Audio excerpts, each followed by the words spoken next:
எல்லாருக்கும் வணக்கம். ஆடிப்போனா ஆவணி Pakistan cricket team captain பேரா தோனி அப்படிங்கிற மாதிரி இப்போ இந்த விக்கி லீக்ஸ் அப்படிங்கிறத விட சுச்சி லீக்ஸ் அப்படிங்கிறது தான் ஒரு 2-3 நாளாக பயங்கர ஃபேமஸாக இருக்குது. இப்போ இந்த கொஞ்சம் மாதத்துக்கு முன்னாடி சிம்பு அவர்களுடைய பீப் சாங் ஒன்று வந்தது. அப்போ இந்த மாதர் சங்கம் என்ன பண்ணாங்க அப்படின்னா, பிடிங்க சார், பிடிச்சி ஜெயிலில் போடுங்க சார் அப்படின்னு ஒரு குரூப்.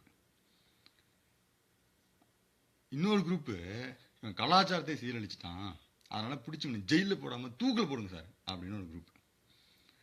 இப்போ நான் என்ன கேட்குறேன்னா, இப்போ சிம்பு பண்ணதை விட்டுருங்க.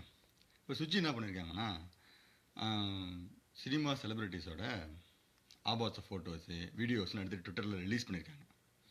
இப்போ ஏன் நீங்கள் சுச்சி வீட்டுக்கு முன்னாடி போராட்டம் பண்ணல அப்படிங்கிறது தான் என்னுடைய ஒரு கொஷின். ஒருவேளை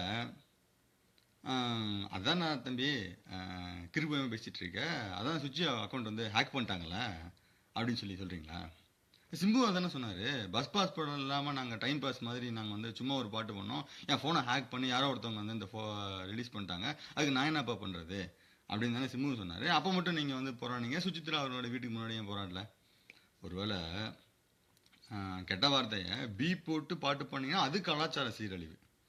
மற்றபடி நீங்கள் ஆபாச ஃபோட்டோஸ், ஆபாச வீடியோஸ் அதெல்லாம் எடுத்து ரிலீஸ் பண்ணீங்கன்னு வச்சுக்கோங்களேன், அதெல்லாம் கலாச்சார சீரழிவு கிடையாது.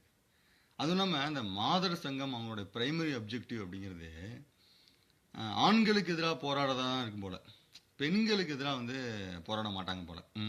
ஐயோ, நான் மாதர் சங்கத்தை போய் இப்படி சொல்லிட்டேனே, நமக்கு எதிராக போராடுவாங்களோ? அப்படிலாம் ஒன்றும் பண்ண மாட்டாங்க சார். அப்படி ஏதாவது பண்ணாங்கன்னு வச்சுக்கோங்களேன், நம்ம சொல்லிடலாம், என்ன தெரியுமா, இந்த வீடியோ நான் ரிலீஸ் பண்ணலையே, இதையும் யாராவது ஹேக் பண்ணி ரிலீஸ் பண்ணிட்டாங்க அப்படின்னு சொல்லிடலாம். என்ன சொல்கிறீங்க? நன்றி, வணக்கம்.